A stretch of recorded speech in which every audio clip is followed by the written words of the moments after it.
So welcome everyone, and thank you all very much for coming to this Onward After Hours, and the first one in our new office. So I'm sure I've probably bored some of you about this already, but normally where you're sitting is where all of the Onward research happens, but all of our desks have been cleared to one side, and we're going to start using this space for more and more events. So thank you for being the first to enjoy it, and if you've got any feedback, do let us know.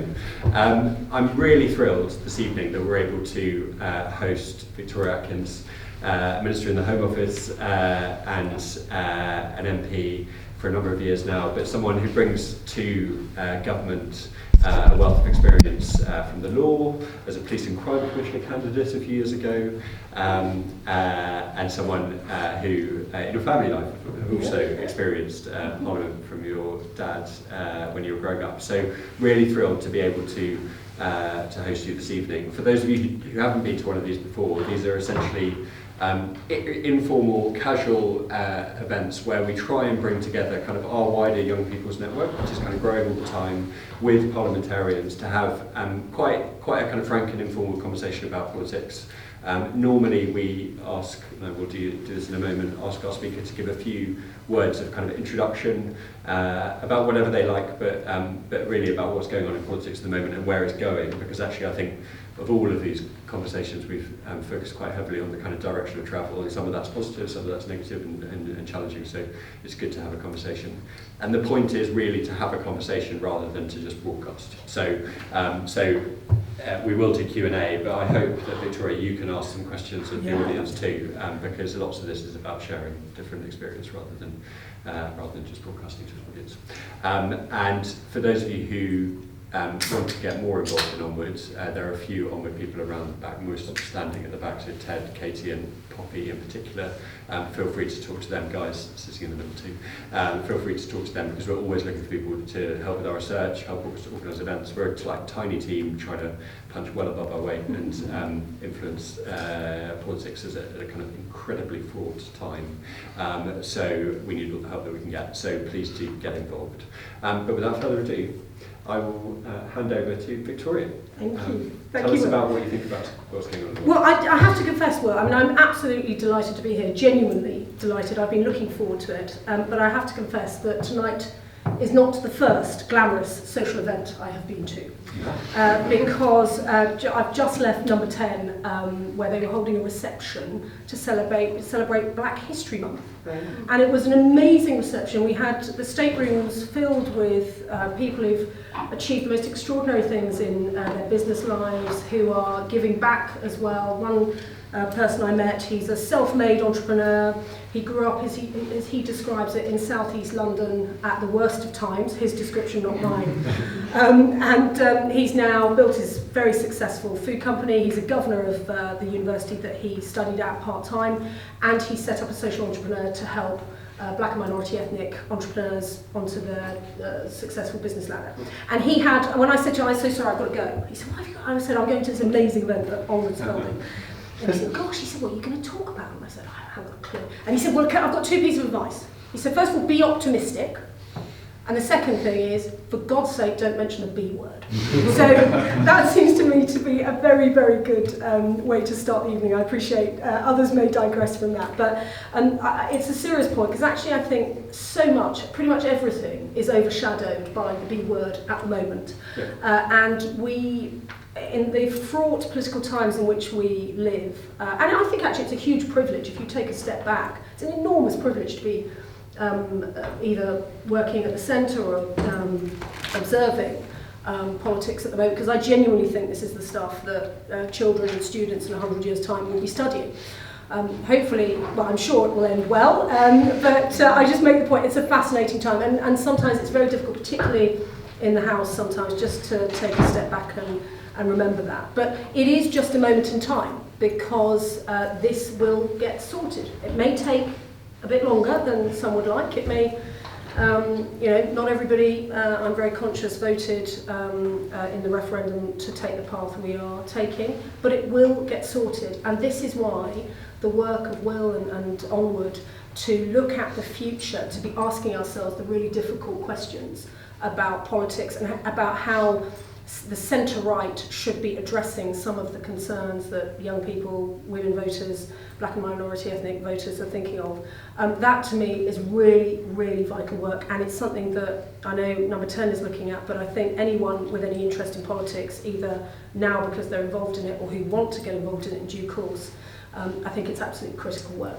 Now, I've got some statistics because in the trying to be optimistic, I wanted to G us all up a bit, and I think the PM calls it, he's against doomsters and gloomsters. So I've got some statistics which actually when you hear about them you think, oh, it's a pretty great time to be alive. We have, the world has the highest life expectancy that we've ever had, 71 years. Just to put that in context, for most of human existence the life expectancy has been 30 years. We have seen a dramatic fall in global extreme poverty from a couple of centuries ago, 90% of the world's population living in extreme poverty. Now it is just under 9.6%. Of course we want to correct that, but let's give ourselves, let's reflect on the progress we've made. And 90% of the world's population under the age of 25 can read or write, including girls. Whereas just a little bit of time ago that would have been 15% and mostly boys and men. So there is huge steps that we have made in terms of the world progression of the human race. I'm told also we're happier. It doesn't feel like it sometimes sitting in the chamber, but we are happier as well, and the majority of countries have seen an increase in happiness. And indeed here in the UK, for all the complaining and moaning of Mr Corbyn and his communist allies, actually we're seeing more children than ever going to good and outstanding schools. We're seeing highest rates of employment. We're seeing lowest gender pay gap. More to do on that, and as Minister for Women, I'm very conscious of that. But there's some really great work. We've just given people under the age of 20, from the age of 21, we've just given them a massive pay rise. And that's going to help women workers the most, because women work disproportionately in the lowest paid jobs. So there are all sorts of things that are happening in our country and across the world that should give us great cause for celebration, but also of course a determination to do more.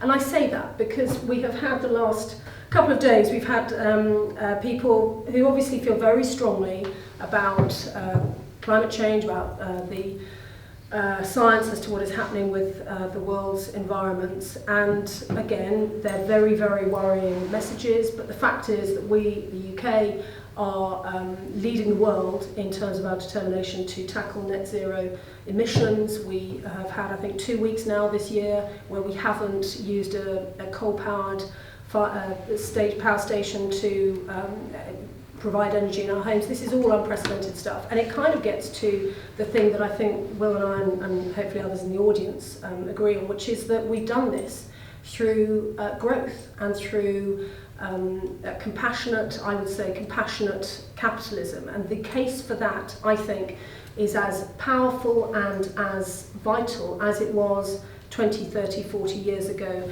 when we last saw this incarnation of Mr Corbyn and his Labour acolytes.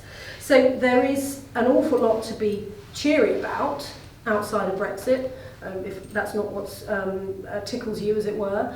But the question I'm going to pose you is, why on earth is that not cutting through to young people, to women voters, and to black and minority ethnic voters?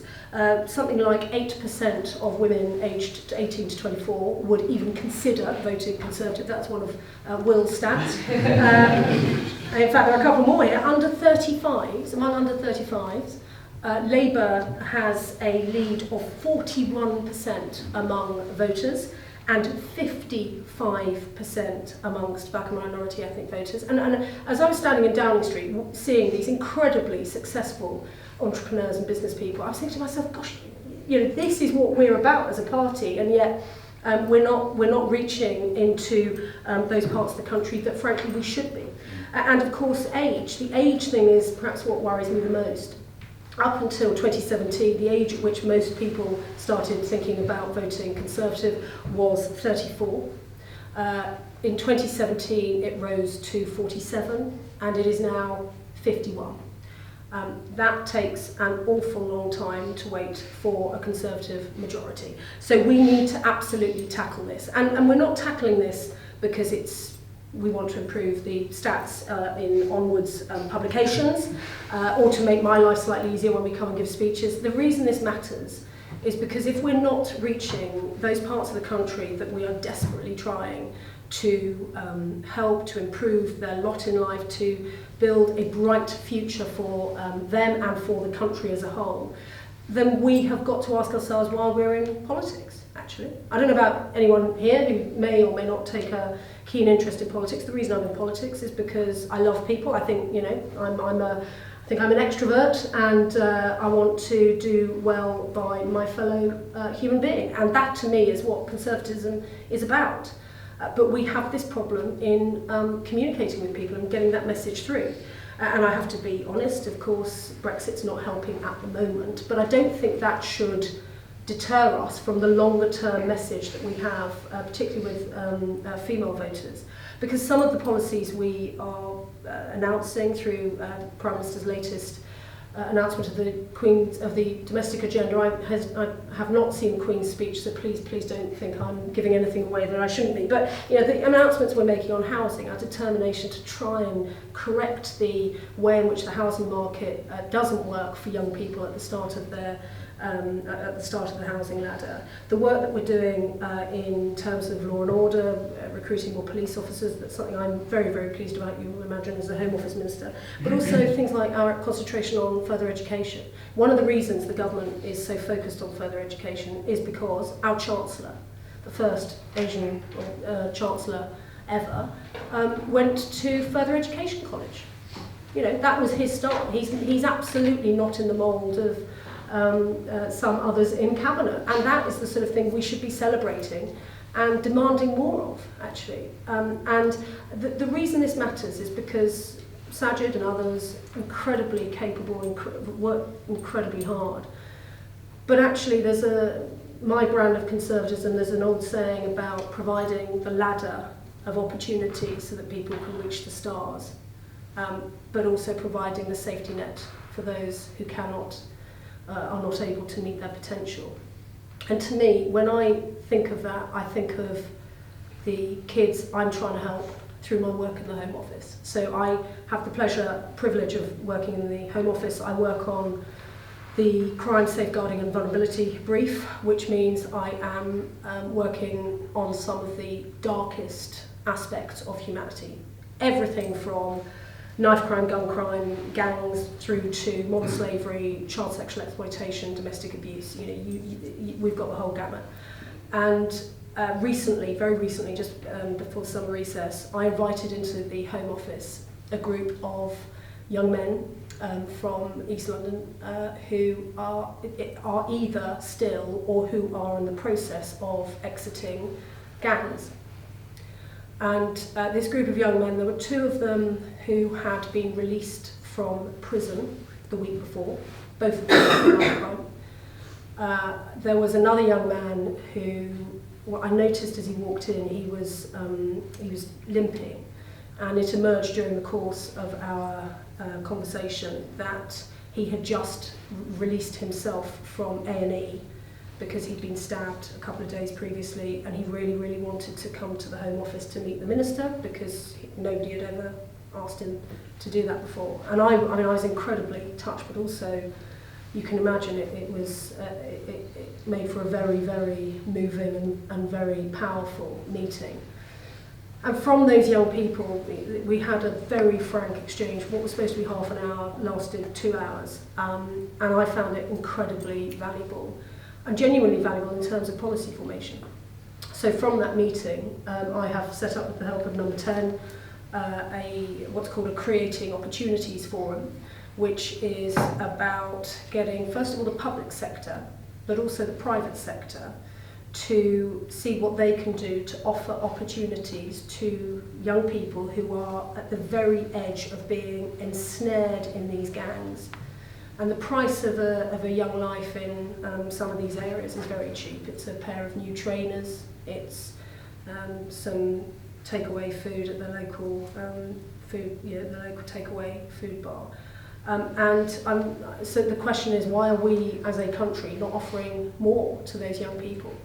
And from that meeting, we're very early stages, but we are about to hold our first meeting with the public sector. We've already got business leaders around the table, and my challenge to, for example, the head of NHS England is, why are we not looking at these young people as potential cardiologists or surgeons or oncologists, or these, the wealth of talent that these young people have that is just, we're not untapping it at the moment.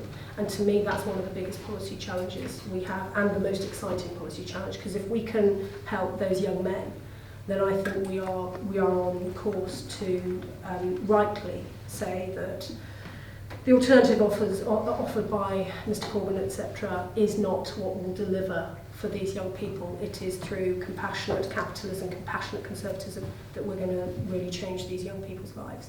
So that's just an insight into my Home Office brief. On my other brief, I'm delighted to have is I'm Minister for Women, or as I like to call it, Minister for half the population. And the opportunities for women are extraordinary. They are better than they have ever been. To listen to some of my Labour opponents, you would think that was not the case, but we are seeing more women in employment than ever before. We're seeing more women setting up their own businesses. We are seeing the gender pay gap, although it's still not great, 17.9%, it's lower than it has ever been. And we have very clear plans as to how we will improve the life chances of girls and women living in our country.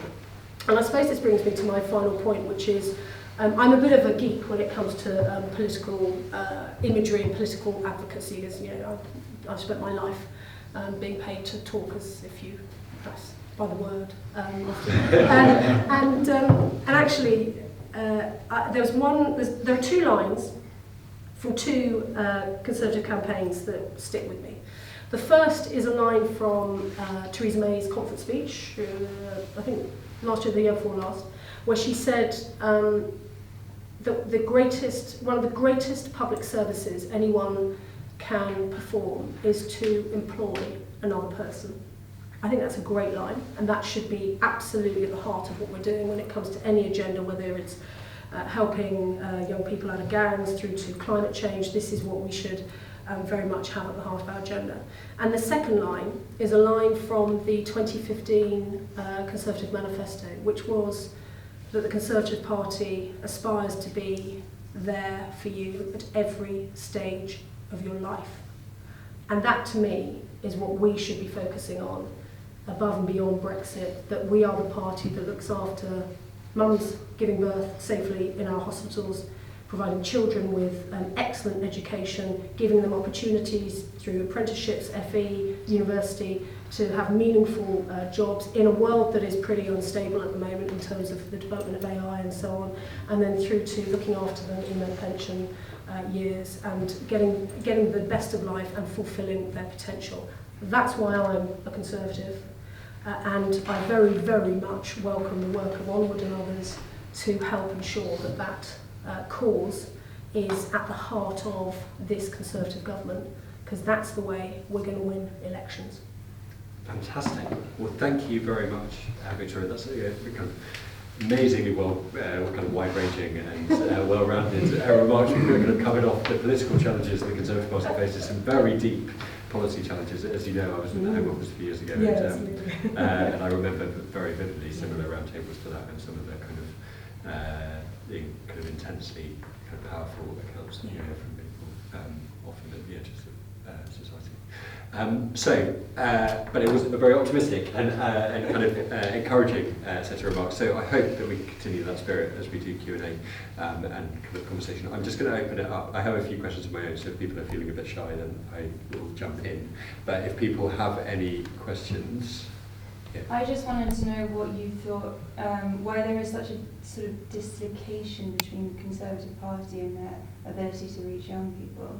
What are your thoughts on that? So we've always had a problem with this. There's some old saying about if you're not a socialist at the age of in your 20s, then you have no heart, etc. And that's always been a problem.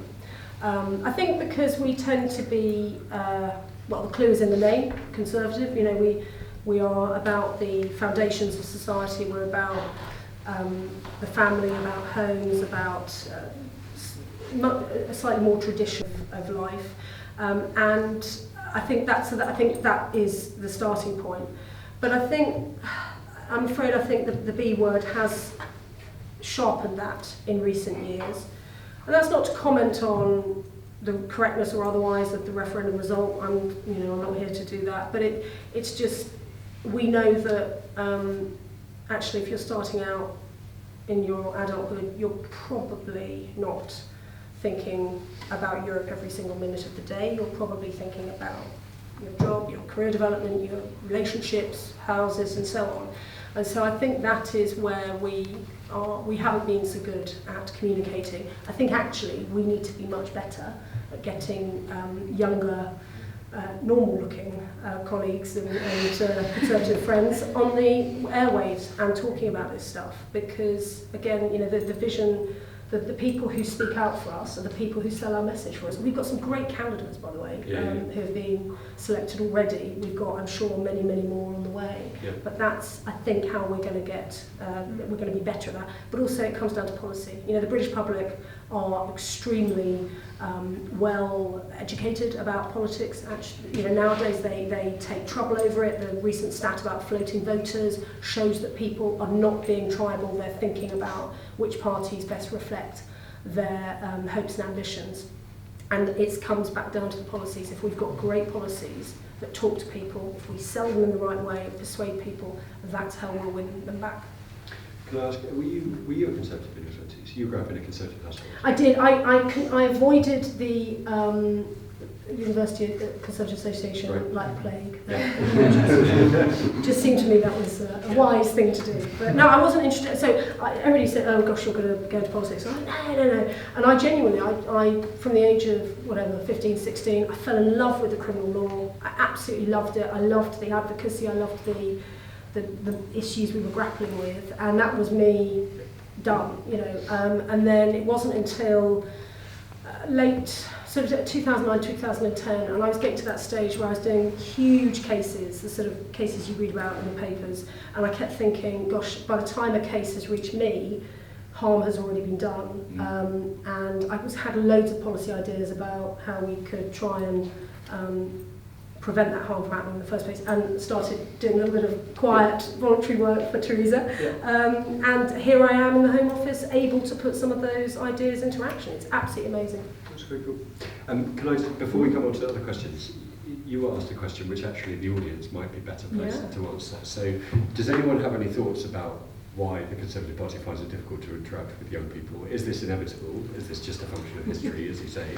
Or is this something that's getting worse over time and that there are specific reasons for it? Does anyone, what's your experiences? Young people don't pay much tax.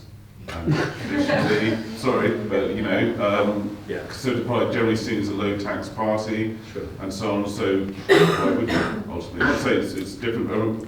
What was that comedian Harry Enfield? Remember his Tory boy impression? Yeah, exactly. But so I think it always has a bit of an issue. But I don't think that should be the case, because we should be seen as the party of entrepreneurship and moving things forward. But I mean, if you're a student and you're taking, no offence, because we've all been there, but why wouldn't you vote for a party which is offering you more, which is what the Labour Party pretends to offer?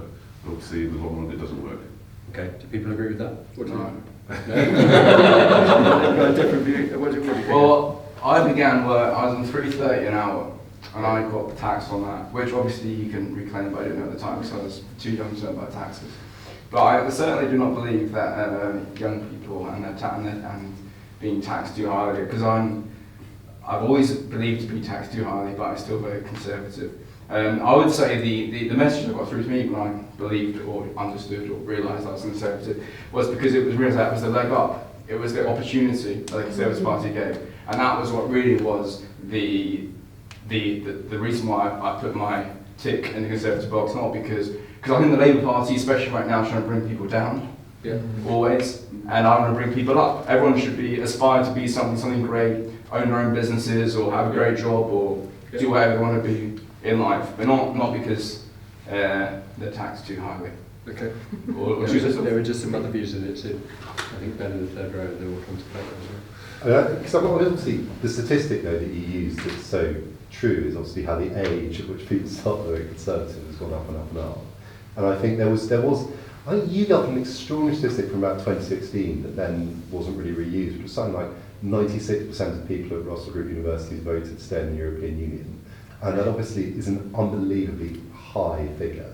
And without reverting to the B word, it has made the case a lot harder because sort of culturally, everybody does appear to not be paying lots of attention to people under 30 and their views on that subject, which will just make the thing harder. Yeah, that's it. I would just caution that there are 50% of people who don't go to university. No, I'm very aware of that, but it's still quite significant. It is, yeah, that's the statistic I hadn't heard. In the back. So I would honestly say it's like a branding issue. So Right. thinking back to my time at university, it was, to say it was socially unacceptable would almost be an understatement. But this meant you were in conversations where people were just throwing out lies about what Conservatives believed or what policies they supported. And I think in a room in that situation, it does put people off if they think we genuinely believe in poverty or we want people to be poor or don't believe in, trying to sort out some of the more burning injustices in the world. Yeah. So I think we need a really big push on branding and getting what we truly believe out there to younger women particularly. Yeah, it's very interesting, particularly with social media now, some of the stuff I see, I'm not on Twitter, I take that as a positive investment in my mental well-being, but I'm on Instagram, which is much nicer, happier place to hang out, but it's social media, the way, the lies, as you say, can just gather pace and it becomes fact before we've had a chance to rebut it, and that, I think we need to, I know CCHQ is looking at this, but we just need to be much more agile in rebutting those things. I remember asking people if they'd ever actually read a Conservative manifesto. They almost never have. Yeah. It's just what they got through Twitter. Yeah. I'm not sure that many people have read it.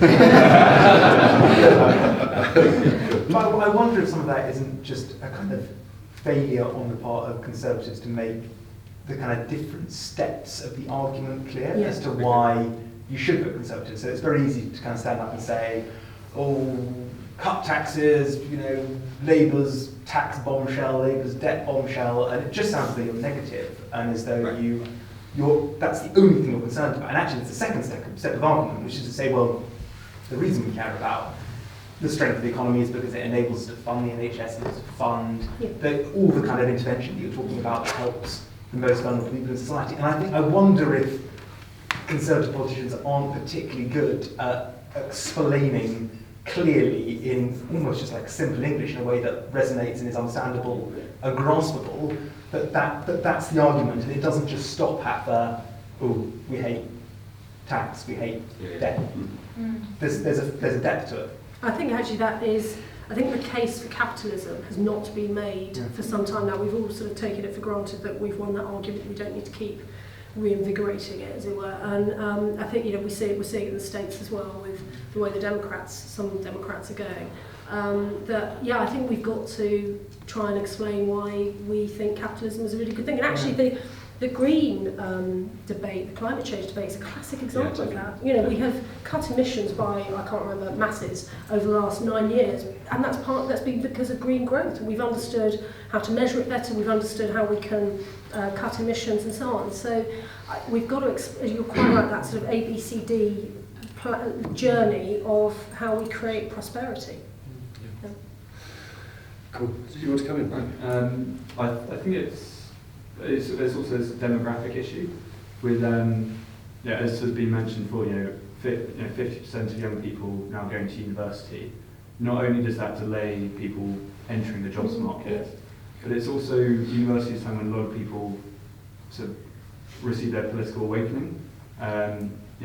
You will have you'll talk to friends and they'll be very politically engaged, but because the general culture leans leftwards and the kind of issues that people care about when they're at university tend to be more social issues that the progressive side of the argument tends to be more on the side of young people, that those issues remain important to them as they get older. And because the Conservatives are Conservatives who are seen as being negative in that light, and that will continue to be the case, regardless, because those issues will remain pertinent to people long beyond their time at university.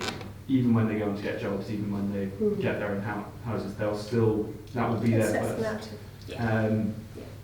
So I think there's a sort of cultural challenge that the Conservatives have to face in universities, with even if with rising apprenticeships, if that university period does come down, it's still going to be a sizable portion of the population that did go to university and had that experience. Yeah, I mean that's a really interesting point. It's, how would we tackle that? Do you think we can't very well lead professors down? I don't know, require them to take lessons in conservatism. I think it's a big challenge. I think there has to be something has to be done about not done, but there has to be a look at how socially conservative values, to an extent, so not necessarily saying against equality, but things like promoting family. How does that benefit young people? How does so you mentioned a lot of what you've been dealing with is challenges young people face in East London. It's not confined to East London. No, sorry, I was taking off the example. It's a long-standing debate of would having a stronger family unit, or and that can come in any shape or form, but just having a strong social bond like a family, can that help tackle those issues, and can that mean that your local area is safer and will help tackle other issues? So I think there has to be a way of looking at the benefits that those traditional values can bring to young people. Just if I may pick up on that point, I personally, just as a young person, that wouldn't affect my. It wouldn't make me want to vote Conservative, because I feel I would very much want to engage with a party that advocated progressive reform and felt like it was really engaging with that. And for me, the story that you said about, the man who was stabbed 2 days before he came into the office, that resonated very much with me, and I think it would resonate with a huge chunk of young people who are going through that kind of instability. And the apex of instability is when you are very young and you're going through such uncertainty about how to survive in a capitalistic world. That was very moving to me, and I feel like and there's a huge amount of work that we're doing. Again, it's under the shadow of that other topic, but we're doing a lot of work on adverse childhood experiences. It's a fascinating area as to think certain experiences in very early life can have a real impact on how your brain develops, how it grows, your ability to empathise, but also your understanding of social interactions. So, for example, the main cause of children being referred to social services is living in a household where there is domestic abuse. Referrals to social services are a very, very strong indicator that that child may be put into alternative provision education, which immediately starts to narrow or restrict their education choices. And then if you're in alternative provision, you may well end up in a PRU. It doesn't happen to every child by any means, but it's an indicator. And if you're in a PRU, then you are, DFE always gets very nervous when I start talking about pupil referral units, but there is a commonality between being a pupil referral unit and being susceptible to being recruited by county line gangs, or gangs more generally. And so if you follow that line through, the place to start, yes, of course, we've got to sort out pupil referral units, but actually the place to start, I would argue, is the domestic abuse in the home, because that's impacting not just on the child, but on the mum. It's usually women, although men can be victims as well. It's that is causing that child to find themselves in places later on in life that we wouldn't want for any child. So that's why a major piece of work that we're doing at the moment is the domestic abuse bill, which I'm leading through the House of Commons. I'm absolutely delighted. We had a debate on it last week. We had the second reading last week. And it was a rare moment of the House of Commons behaving in the sort of way that I think the public expect, actually. We were all grown up, and there were some incredibly moving speeches, including by Labour MPs, and we've got it through to committee stage, and that is a bill that will make a huge difference to lots and lots and lots of people's lives. And it's an example, I think, of the progressive, socially careful and caring side of conservatism that we absolutely need to be a little less modest about and a little bit more boastful about, actually. Because if we don't do the boasting, nobody else is going to. Very good. I'm going to move us on to some more questions at the back, and then I'll come to Guy. I want to go back to this idea of sort of owning the story of capitalism in the party. And I was quite intrigued in the opening remarks, you said kind of a couple of times, is compassionate capitalism. Yeah. I remember not so long ago we were calling it compassionate conservatism, yeah. which sort of had a bad connotation towards the end in the States particularly, and then also here in the UK. Why are you using compassionate capitalism, and what does it mean to you? And sort of how do we use that agenda to push it forward to rebrand capitalism for the next generation? That's a great question. To me, it's about giving entrepreneurs and business leaders and boards of companies and people who are running micro businesses, giving them the ability and the freedom to run their business in a way that is prosperous for them and whoever else they are employing, the public service point that I made earlier, but doing so in a responsible way. So the idea that, I don't know, in the 1980s, some of the ways that, well, actually during the financial crash, some of the irresponsibility of the businesses concerned was, I think, the overwhelming majority of us just don't see that as responsible business leadership or business conduct. And indeed, one of my areas of expertise was prosecuting bad business people who, through their bad decisions, their irresponsible decision making, not only caused their own businesses to fold, but of course had a knock-on impact for any poor creditor who had done business with them. So to me, it's about businesses absolutely supporting businesses, giving them the freedom they need, giving them the space, helping them with things like access to finance if they're women. The Alison Rose review recently showed how difficult it is as a woman to gain access to finance if you're trying to set up startup, but also saying, look, you have a responsibility to your local community or to your country to behave properly, to pay your taxes, to invest where you can back into the community. You know, give young people in your locality that opportunity of an apprenticeship or training.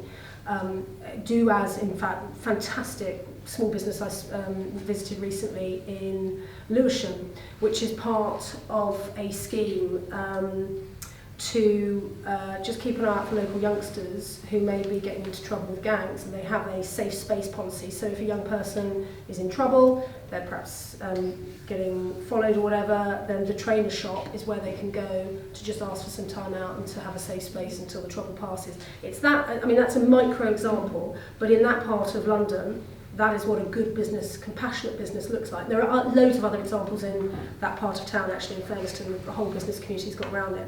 In more rural areas, it might be keeping an eye out for elderly neighbours in rural, very isolated parts. I represent a seat in Lincolnshire, one of the largest seats in the country geographically, because it's so sparsely populated.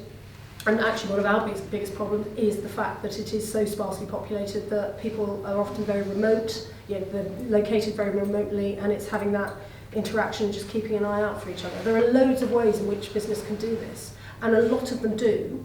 And I think we should be proud of them, we should be absolutely complimenting them, but also calling out the ones who frankly are not behaving as they should be. So one of the things we found in that Generation Y report that you cited was that younger generations, well, at least appalling, have what we call a kind of more moral or ethical view of capitalism. So they see, they are more likely to, for example, see, they would prefer greater protection of the environment over greater growth. They think that kind of globalization, technological change is increasingly kind of bad for the economy rather than good. Like they're kind of worried about some of those trends. I just wondered, is that Is that true of the people in this room? I don't know how representative we are, but it's not. But do people think capitalism is going wrong? Do we think that there are problems in markets at the moment? So I think part of the problem is that something I think Brexit's kind of brought it to the front. Is businesses come to government brand, get very worried about Brexit, no deal, and all these sorts of stuff. And whilst that'll be bad for jobs, the bottom line is profit, right? You know, they're going to be angry that they can't make the same profit. And I think whilst businesses are very worried the government isn't kind of doing enough for them, then the government also has the right to ask business what they're doing for society. And I think for a lot of young people, there's definitely a feeling that big business doesn't do enough for them. There aren't enough opportunities for them. You know, you see people who kind of, you know, boards of companies that X amount of money. You know, you look at the guy from Persimmon Homes, 110 million quid bonus, and then, you know, obviously came down to 75 million or whatever. He's entitled to make that money, but I think a lot of young people who can't get on the housing ladder have to ask the question, okay, well, he's got himself up there, how do I do that? And there isn't really a clear route for that to happen. Right. Yeah, and indeed we're seeing it very recently, and obviously I'm not commenting on whether this is correct or not, but people have asked the question about remuneration of Thomas Cook directors as opposed to the poor members of staff who are now unemployed and struggling to make a living. I mean, I think there's a point there, and the way that I think business, it's got its own role to play in this. You know, the entrepreneur I was talking about at the very beginning, who I've met just this evening, he has an incredibly successful business, and his way of, if you like, sharing the results of his success is through setting up this social enterprise. And so there are many, many different ways of doing it. Can I give you an example of how growth can help with some of the ethical issues that people are understandably worried about? At the beginning of the year, I was delighted to accept an invitation to go to Paris Fashion Week because I wanted to talk. We had a big event at the British Embassy, wonderful embassy in Paris, to talk to the whole of the clothing industry from LVMH through to Zara about their practices when it comes to ensuring that their clothes are not being made part of the modern slavery cycle. And it was really great, all these big companies there wanting to do the right thing. And one of the people asked, well, how can we as consumers ensure that our clothes are slavery free, that they have not been produced in unethical circumstances? And there's an amazing British startup that is piloting an app that they've created whereby you'll have on the label of the clothes label in the shop, you'll have a barcode or whatever. You scan that on, and the app will be able to tell you that this item of clothing has been guaranteed as being free from slavery. Now that's an ingenious idea which really will revolutionise people's attitudes, I hope, towards clothing and fashion. And it's a British startup. I mean, that's amazing. Why would we not be encouraging that and saying to the startup, look, we're going to try and make life as easy as possible for you to help you get on your feet, and then we'll all benefit from it. Yeah. I think what you say about kind of responsible business is really interesting, and I think it is something that really kind of people do notice and kind of are very aware of. I wonder if some of the problems of the kind of way that this idea of corporate responsibility, corporate social responsibility has evolved in the last couple of years is that it tends to be highly focused on things which are not actually central to the running of the business. So you see these kind of big FTSE 100, FTSE 250 companies, and you know they might have a fantastic apprenticeship program for like 30 staff, or you know a fantastic scheme for employing ex-military veterans or something like that, all of which are really, really good things, but they probably equate to something like 0.5%, 1% of the cost base of the overall company, and actually the decisions they make in the boardroom about the really big things, like the kind of derivatives contracts they enter into that result in massive liabilities and which ultimately result in the company going bankrupt, or in massively high risk acquisitions of businesses in foreign countries that then result in, you know, again, the business getting passed into things. I wonder if we haven't ended up with a very, very narrow definition of what a responsible business looks like, when actually the debate should be so much bigger than that, and actually so much more focused on where these businesses really do have the power to drive change, then is ultimately by running the business well, being accountable to shareholders and not losing their shareholders, who are often pension funds, all their money, and also keeping employing their staff, because that's ultimately going to be the biggest impact that they have on UK PLC is on, you know, whether they continue to employ the people that they do. Yeah, no, I mean, corporate governance, I think, is really key. I think that since the crash, we are looking, I think we're all as a society looking at it much more carefully than we did in the years running up to the crash. Have we got there yet? I don't know. And I think it's that fine balancing act between making sure that where possible, the risks have been either mitigated completely or mitigated to a reasonable position that most people are comfortable with, against so burdening businesses with regulation that it becomes increasingly difficult, particularly for smaller businesses, to either set up or to flourish. I mean, I love regulatory law. I prosecuted for the Health and Safety Executive. I prosecuted for BAYS, DTI, etc. So I'm no enemy of regulatory law, but I also acknowledge what I would call the Liz Truss point, that we need to balance it very carefully so that we don't stifle competition as well. I'll give you an interesting example actually of that, is the gender pay gap regulations, because for the first time ever we had 10,500 of the largest employers in the country having to talk in the boardroom about how they treat their female members of staff. And this, you know, some companies may have done it voluntarily, but actually there was an awful lot that didn't. And this includes public sector employers as well. So for the first time they're having those conversations, and fascinatingly, I know that it's having a trickle effect, not just in the UK but across the world, because I've had several CEOs of huge businesses say to me, oh yeah, we were talking about the gender pay gap regulations when I was in New York or Sydney, and that to me, it's very difficult, and I know that for the first year it's quite cumbersome for some of the operating officers to work their way around to work out how to fit in with the regs. But actually, I think that's going to be an example of a set of regulations that will become part of a company or a business's furniture before you know it, and they will think nothing of the fact they have to send in their gender pay gap regulations every year. In fact, we're already seeing it. It's the one example, I think, the only example where we have 100% compliance by employers. Before we move on to questions, can I just ask, who's in favour of pay gap reporting or executive pay reporting and gender pay gap reporting? Is there kind of wide support for that? It's quite an interesting test. Okay, interesting. Okay, cool. Just very interesting. Question. There's a question here. Hi. Crime, 2 questions. Obviously, Chatham House rules here. Talk about gangs. With the camera, yeah. Oh, yeah. Block it like that. So obviously, talking about gangs, which is a big problem, but generally, gangs are based on drugs.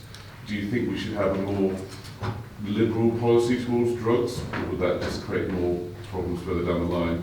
And secondly, we have a terrible reoffending rate in this country.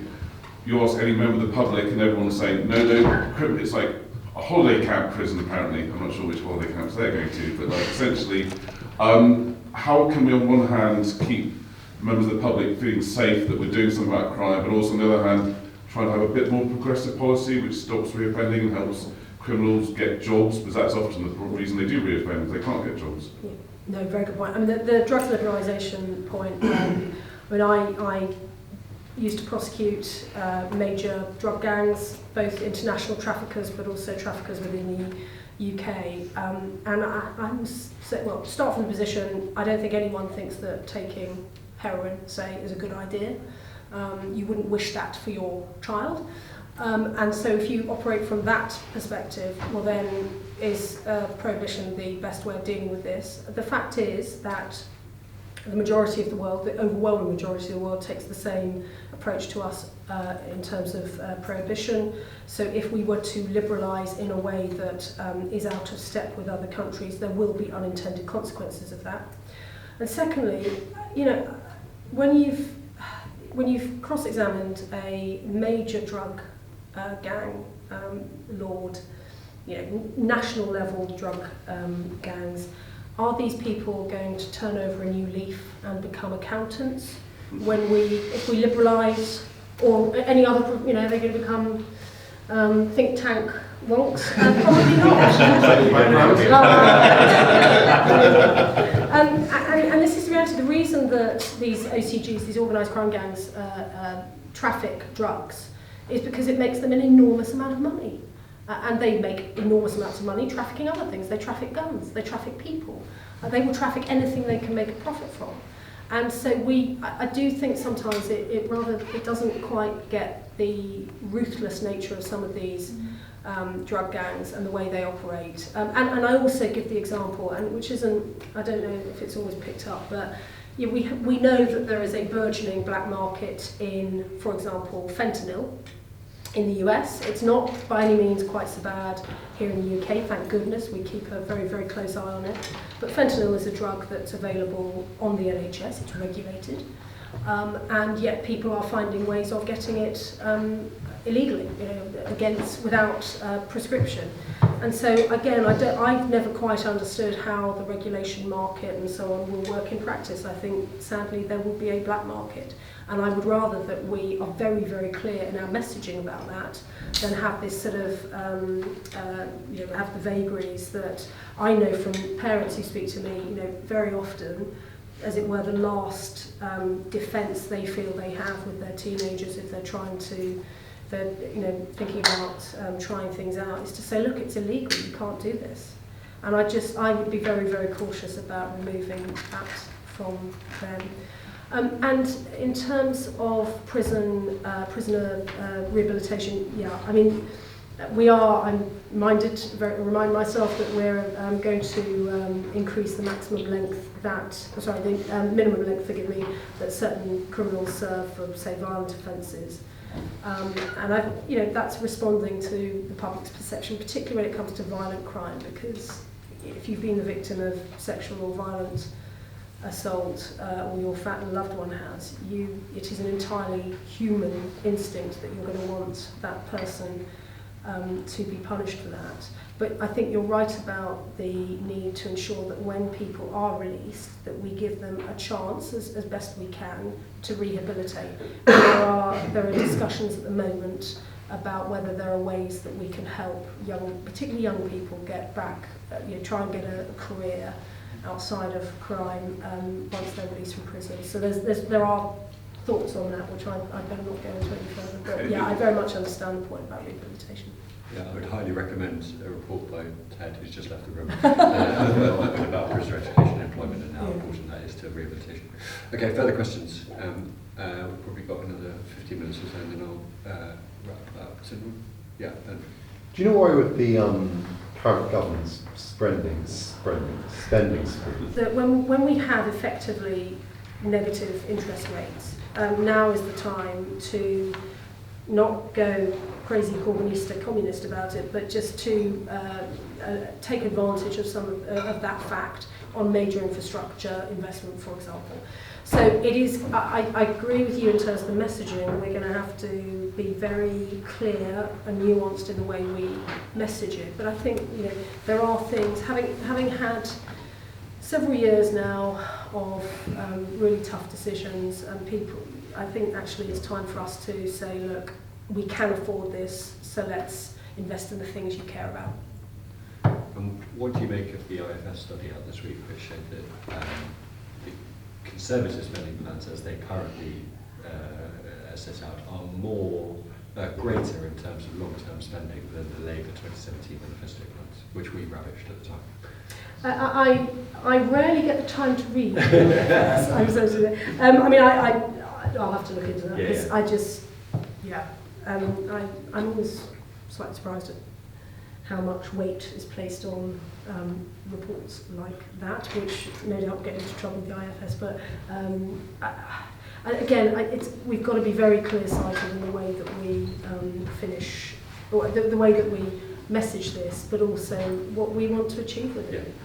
We're not talking about a 4-3 2-day week. We're talking about building better A&E departments in Boston, which I'm delighted about. It needs it. We're talking about better roads, better broadband, all the sorts of things that are going to help across the country, which will make a real impact, I hope, on our prosperity and, again, people's social mobility and quality of life.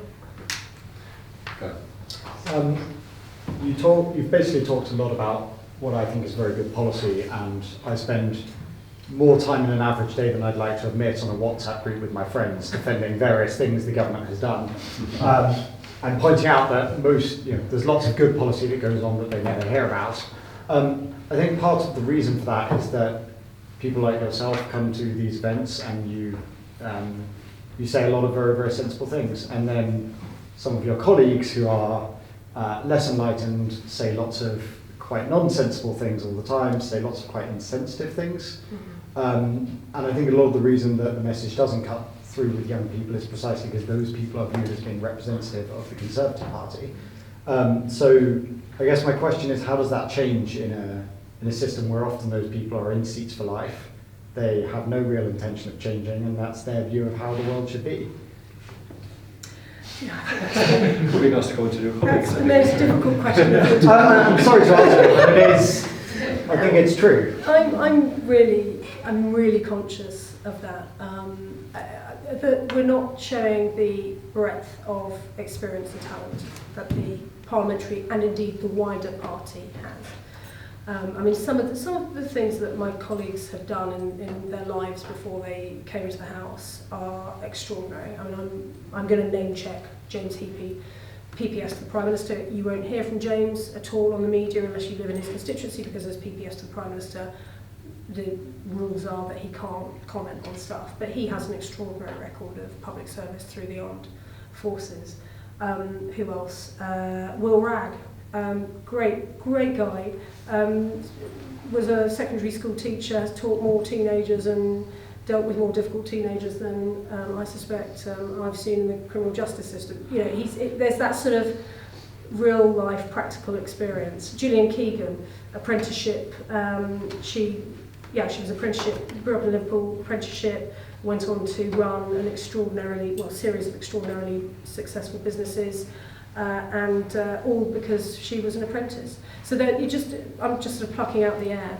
And my challenge constantly to CCHQ and Number 10, not just now, but in years gone past, is that we've got to get this wealth of talent and diversity of talent on the TV screens. Sometimes they listen to me. I have to confess, I did complain the other day that not enough women were being seen on the media, and then I promptly got an invitation to go on Question Time. So I hope be careful what you wish for, but I think it is a point very, very well. So I've got a question if there are no hands going up. So you talked earlier about the difficulties the party has with young people, and I think that's totally right. And it's, according to all the statistical evidence, getting worse over time.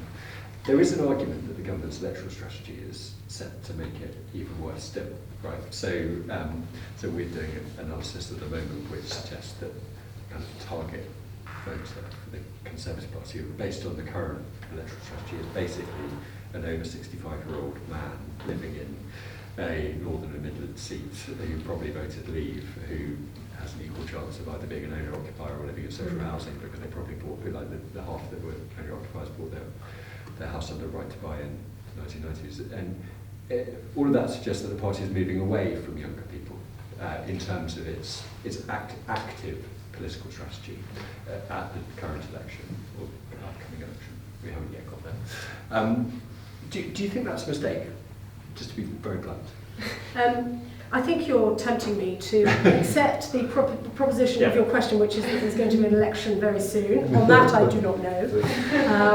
I genuinely change my mind, depending on which way the wind's blowing. on the wider point, I keep coming back to the fact that we lost election after election from 97 until 2010, when we had David Cameron, George Osborne, modern, outward-looking, talking about the environment things. Okay, we had a coalition, but then 5 years of coalition later, we win a Conservative majority. Fantastic. And that was because we won seats like Cheltenham, we won seats like Kingston, we won seats like Twickenham, and I must confess, I don't quite get how we're going to win a majority again if we're not winning seats like that. I think we've got to, you know, I call myself a one nation Conservative. I absolutely believe that. And so to be a one nation Conservative, I want to be appealing to voters in the South East, the South West, Scotland, North East and so on. And that's where the different messaging and the different policies will have a real impact. Yeah. That's the way I think you win elections. Yeah, so it's both, basically. It's not one or the other. I think actually that's how parties win. Exactly right. Very good. I read your article. Yeah. Very good. Does anyone have any final questions? But if not, I will close it and then we can carry on having drinks. And I don't know if you've got to get away, Victoria, but you're very welcome to stay for a little bit if you want to. No? Okay, fantastic. Thank you very much for your fantastic questions.